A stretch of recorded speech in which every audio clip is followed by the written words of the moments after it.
Here are top 10 secrets to scoring 300 plus in the upcoming Jamb UTME examination. Number one is mindset shift. You need to believe it is actually possible.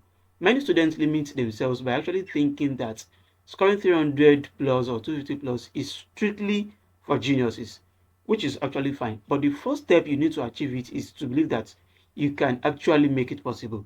So, top scorers, people that have high scores, do set high targets and they stay motivated to achieve them.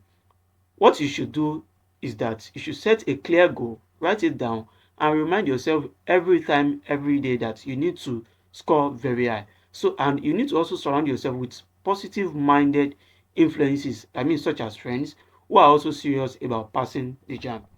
Number two is understanding and not just memorizing. One major difference that actually differentiates between top scorers, I mean high scorers, and average students who do score like maybe 150 or 200 is how they actually study. Most top scorers focus majorly on understanding the concepts of the topics rather than just cramming the information or what you just read in the textbook or in your notebook. So what you should do is that you should use real life examples to understand each topic. You don't just read them, you don't just memorize. You need to also understand. Then you need to watch explanatory videos if you don't really understand it. You can check it out on YouTube, then try to teach whatever that you've learned to someone else. So if you have any friend who is also participating or somebody who also wants to understand what you've read, try to teach this kind of people. If you can explain a topic very clearly, then that means you actually truly understand it. Number three is that you should use high quality study or reading materials.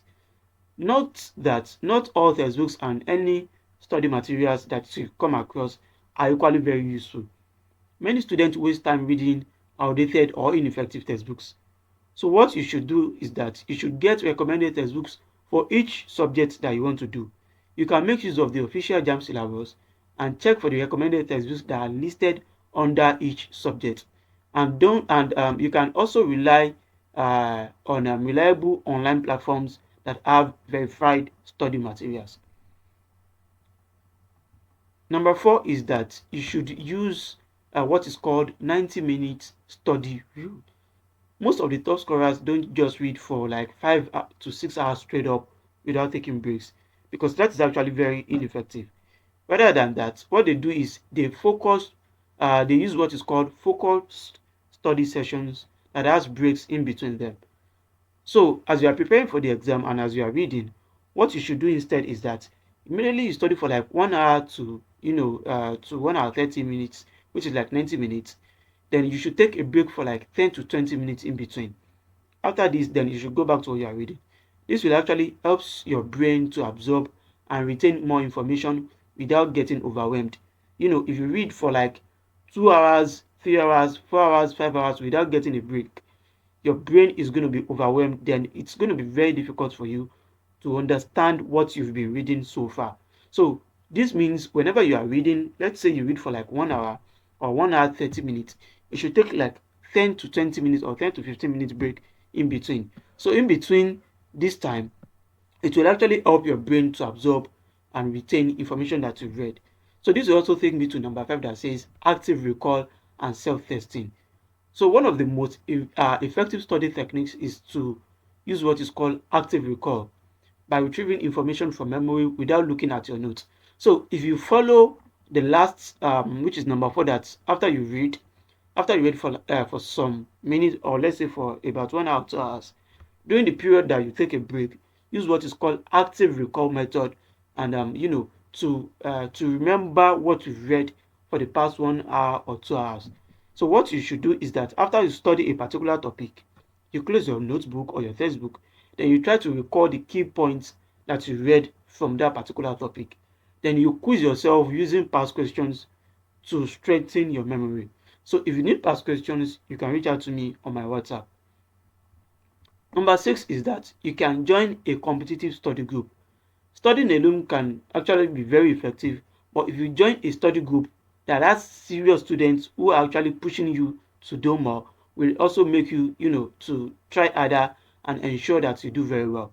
So you can find a study group where members test each other, then they discuss difficult topics, and they share resources with themselves.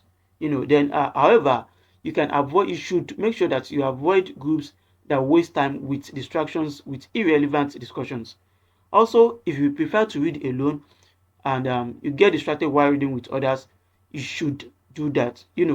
Just make sure you ensure that you study when you don't get distracted.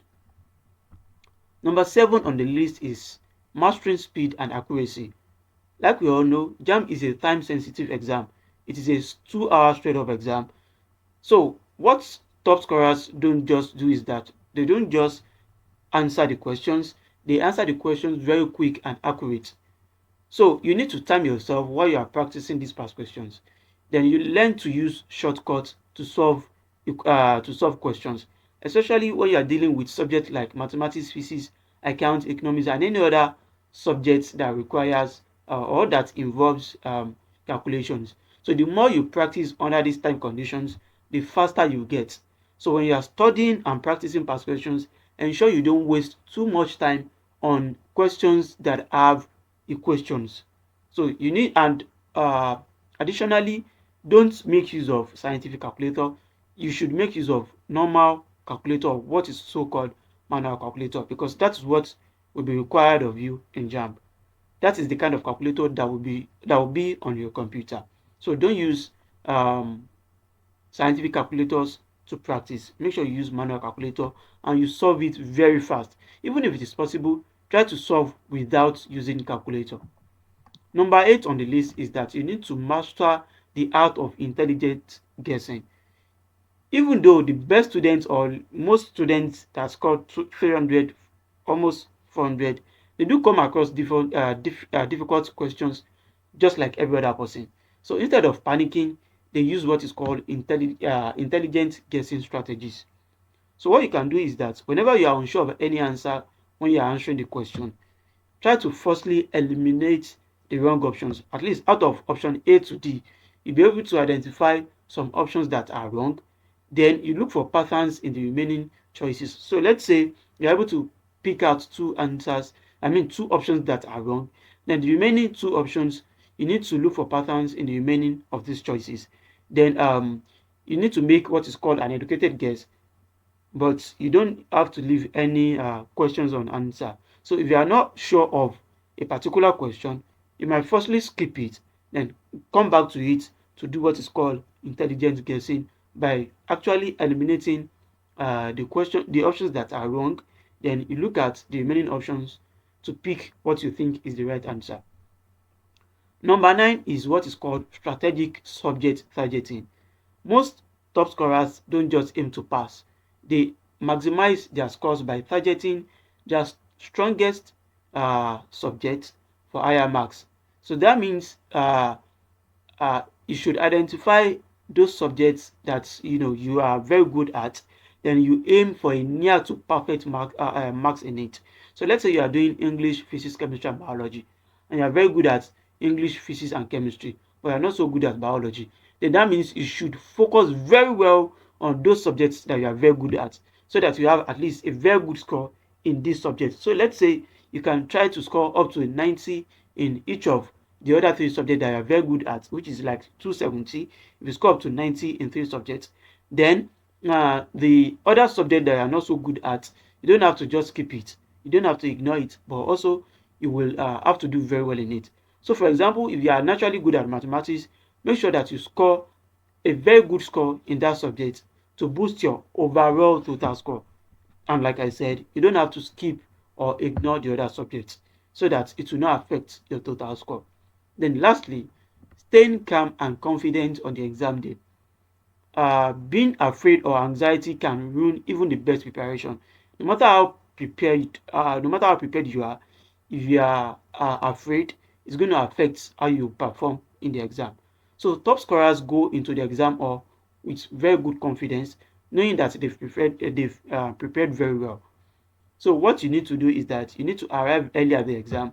Then you take a deep breath. You stay calm and you trust your preparation and you avoid unnecessary last minute cramming. Then you don't have to engage in unnecessary discussion that will affect what you've read, or that will that will make you be that will put you in a state of anxiety. So, lastly, and in conclusion, you should know that scoring 300 in Jamb is not about being a genius as per se, but it's about using right strategies. Of course, you also have to be very, very good to score up to 300, but with smart preparation and a right mindset, and of course, effective study techniques that I've listed in this video to you for you, you can achieve an excellent score. Then you need to start applying these tips day by day and watch your score rises. So we are wishing you the very best of luck. So you can reach out to me on my WhatsApp number via 081 24611 You can also reach out to me. You can also visit our website at Naijaedugist, and our TikTok is at Naijaedugist. Do make sure you click on the subscribe button as you are watching this video. Thank you.